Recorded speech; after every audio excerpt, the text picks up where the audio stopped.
मार्च को अंतर्राष्ट्रीय महिला दिवस के मौके पर हमारे बीच में राजस्थान के मुख्यमंत्री भजन लाल जी पहुंचे थे। बड़ी उम्मीद थी कि किसानों के लिए कुछ ना कुछ करके जाएंगे, क्योंकि किसानों के ऊपर आज एक बहुत बड़ी समस्या खड़ी है। पिछले एक साल से जो डिग्गियों, लगभग 4200 डिग्गियां राजस्थान में दी गई थी, उनकी अनुदानित राशि 3 लाख रुपए प्रति डिग्गी अभी तक नहीं आई।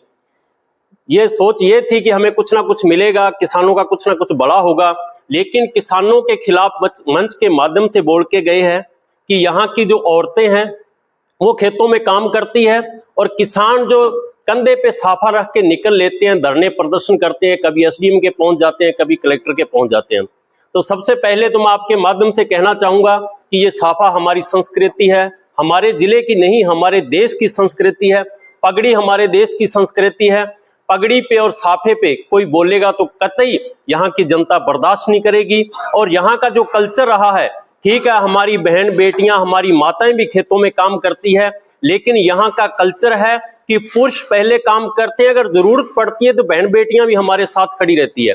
मैं उनको बता देना चाहता हूं कि जब 13 महीने आंदोलन चला तो वह लंगर बनाने वाली भी हमारी बहन बेटियां, हमारी माताएं थी। उन्होंने जो परिवारों के अंदर खिलवाड़ पानी डालने के लिए शब्द बोले माताओं बहनों के लिए कि वो काम करती हैं खेतों में और पुरुष हैं वो कंधे पे साफा डालकर निकलते हैं, तो मैं चेताना चाहता हूं कि हमारी संस्कृति नहीं है ये। उनके क्षेत्र की संस्कृति हो सकती है कि वहां पुरुष काम न करते हो, महिलाएं करती हो।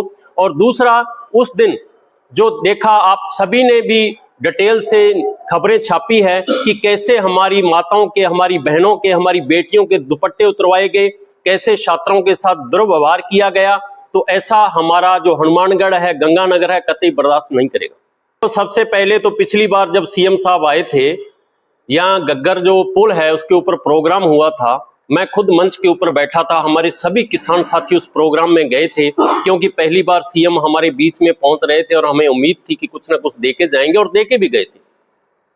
शब्दों में देके गए थे, मंच के माध्यम से देके गए थे, लेकिन हकीकत कुछ और है। 325 करोड़ जो उन्होंने वायदा किया था यहाँ पिकनिक पॉइंट बनाने का, उस पर आज तक कोई काम नहीं हुआ। पिछली बार मैंने पहले बताया कि 4200 डिग्गियां निकाली गई, जिनका 3-3 लाख रुपए प्रति जो किसान है प्रति डिग्गी है वो बकाया, वो नहीं दिया गया।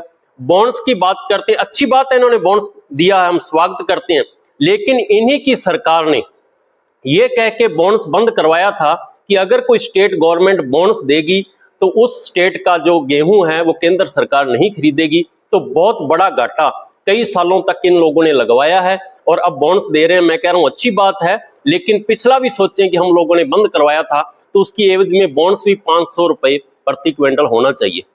और यहाँ की एमएसपी की बात करें, मूंग की फसल होती है, सरसों की फसल होती है, गेहूं 1 महीने पहले खरीदा जाता है, बल्कि सरसों 1 महीना गेहूं से पहले आती है और सरसों की खरीद महीना बाद की जाती है। सरेआम ये है कि हमें एमएसपी पे नहीं खरीदना, और एमएसपी भी उसकी बात कर रहे हैं जो खुद वायदा करते हैं।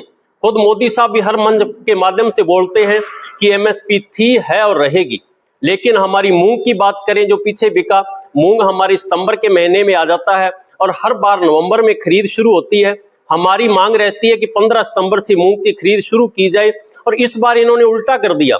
इस बार 24 नवंबर के बाद मूंग की खरीद शुरू की गई। यही नरमे के हालात रहते हैं। तो बहुत सारी ऐसी चीजें हैं, चाहे डीएपी यूरिया की बात करें, समय पर किसान को नहीं